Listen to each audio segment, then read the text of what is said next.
안녕하세요. 알트도서관입니다. 이번 시간에는 다음 불장에서 이더리움 레이어 2 코인 투자 포인트를 정리해 보겠습니다. 다음 불장에서 이더리움 레이어 2가 중요한 이유는 단순한 기대감이 아니라 구조적인 변화가 이미 시작됐기 때문입니다. 2026년은 이더리움의 대규모 업그레이드가 본격 반영되는 시점으로 레이어 2 생태계가 질적으로 한 단계 도약할 가능성이 높은 해입니다. 이더리움은 푸카사 그리고 이후 글램스테르덤 업그레이드를 통해 데이터 처리 방식 자체를 바꾸고 있습니다. 이로 인해 레이어 2가 사용하는 블록 비용은 크게 낮아졌습니다. 여기서 말하는 블록 비용이란 레이어 2가 이더리움의 거래 데이터를 저장할 때 드는 비용을 말합니다. 이 블록 비용이 내려가면 레이어 2의 수수료도 직접적으로 내려가게 됩니다. 동시에 가스 한도와 처리 효율은 높아지면서 레이어 2의 거래 비용은 급감하고 TPS는 수만 단위까지 확장될 수 있는 구조가 됩니다. 이 변화의 핵심은 단순한 속도 개선이 아닙니다. 거래가 싸지고 빨라지면 디파이뿐만 아니라 게임, 소셜, 그리고 RWA, 즉 실물자산 토큰화 같은 실제로 쓰이는 서비스가 레이어 2 위에서 폭발적으로 늘어날 수밖에 없습니다.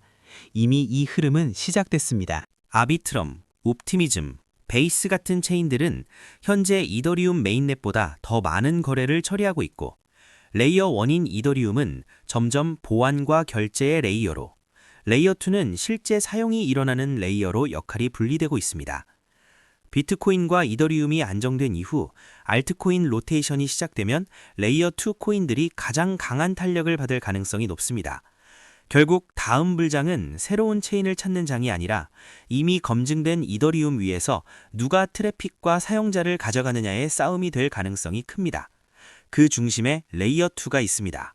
이제부터는 왜 어떤 레이어 2는 살아남고 어떤 레이어 2는 사라지는지 코인을 고를 때 반드시 봐야 할 기준을 정리해 보겠습니다. 첫 번째 기준은 TVL과 사용자 수입니다. TVL이란 특정 블록체인이나 디파이 플랫폼의 사용자가 맡긴 자산 총액을 말합니다. 결국 불장에서 살아남는 레이어 2는 사람이 실제로 쓰는 체인입니다. 따라서 에어드랍이나 인센티브 때문에 일시적으로 늘어난 숫자가 아니라 인센티브가 끝난 이후에도 사용자가 남아있는지가 중요합니다. 두 번째는 생태계 완성도입니다. 대표 DEX, 머니마켓, 퍼프 DEX 같은 코어 디파이 앱이 이미 자리 잡고 있는지, 그리고 새로운 프로토콜이 계속 유입되고 있는지가 중요합니다. 이런 앱들이 없는 체인은 트래픽이 유지될 수 없습니다. 레이어 2 코인을 고를 때는 새로운 체인인가가 아니라 이 체인이 혼자 살아남을 수 있는가를 보셔야 합니다. 사람이 있고 수익이 나고 토큰의 쓸모가 있고 생태계가 돌아가며 분산화가 진행 중인 체인, 이 조건을 만족하는 레이어 2가 다음 불장의 승자가 될 가능성이 높습니다. 세 번째는 레이어 2 자체의 수익 구조입니다.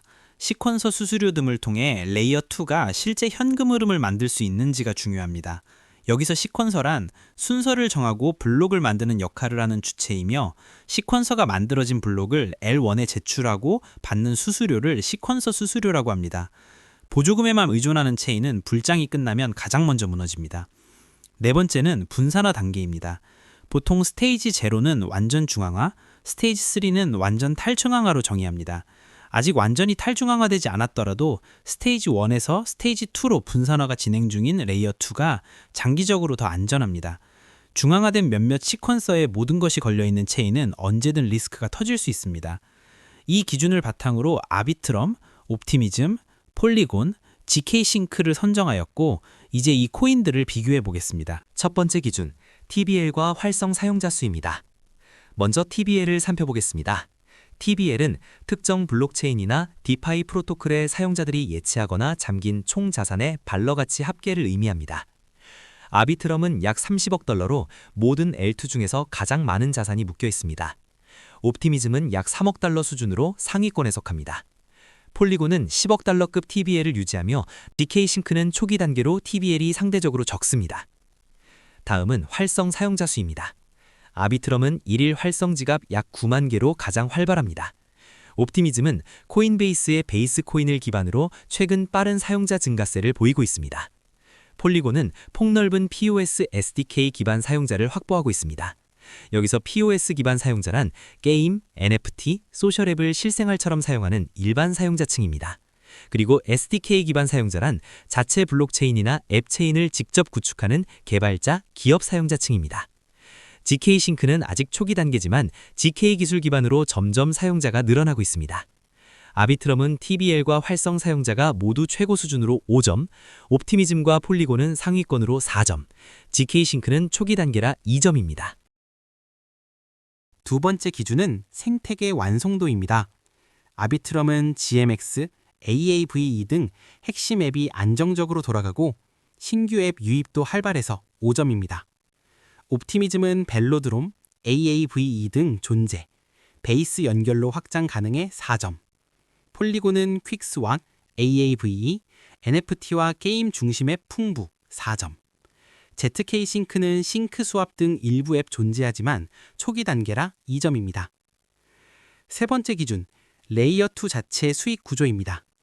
아비트럼은 시퀀서 수수료 등으로 자체 수익을 내고 있어 5점. 옵티미즘은 일부 수익 모델 존재, 베이스 연동으로 수입 가능 4점. 폴리곤은 제한적, 주로 토큰 인센티브 의존 3점. ZK 싱크는 초기 단계라 수익 구조 검증 필요 2점입니다. 네 번째는 분산화 단계 기준입니다. 아비트럼과 폴리곤은 스테이지 1, 2 진행 중으로 4점. 옵티미즘은 스테이지 1 진행 중 스테이지 2 계획 있음 3점. ZK 싱크는 초기 단계 스테이지 1 진행 3점입니다. 요약하면 아비트럼 19점, 최고의 안정성과 탄력. 옵티미즘 15점, 성장형 체인, 베이스 연결 강점. 폴리곤 15점, 안정적, 대중성과 실사용 기반. ZK 싱크 9점, 기술력은 최고, 하지만 생태계 사용자 아직 초기. 결론적으로 실제 사용과 생태계 중심으로 투자하면 아비트럼이 가장 앞서 있는 코인입니다. 그 뒤를 이어 옵티미즘이 베이스를 등에 업고 추격하고 있으며 폴리곤은 실사용 및 기업 채택에서 강점이 있습니다. ZK 싱크는 생태계가 아직 활성화되지 않아 성장형 전략에 적합합니다. 결국 2026년 레이어2 투자의 핵심은 기술적 환상이 아닌 실질적인 지배력에 주목하는 것입니다. 기술력 상향 평준화로 인해 단순히 속도가 빠른 체인의 시대는 가고 이제는 강력한 TBL과 생태계 성숙도를 갖춘 기성 플랫폼이 시장의 유동성을 독식하는 구조가 굳어질 것입니다. 아비트럼, 옵티미즘, 폴리곤, ZK 싱크 모두 좋은 코인이지만 아비트럼이 조금 앞서고 있고 불장 중후반에는 옵티미즘과 폴리곤도 충분히 가능성이 있어 보입니다. ZK 싱크는 장기적인 기술 잠재력에서 시간이 좀 더 필요해 보입니다. 수익 구조와 분산화 단계까지 검증된 대형 L2들은 이번 불장에서 단순한 알트코인을 넘어 이더리움 생태계의 실질적인 수혜자로서 가장 강력한 가격 탄력을 보여줄 것입니다. 따라서 여러분의 포트폴리오도 데이터가 증명하는 생태계를 중심으로 짜보시길 추천드립니다. 지금까지 알트도서관이었습니다. 여러분의 구독과 좋아요는 제게 큰 힘이 됩니다.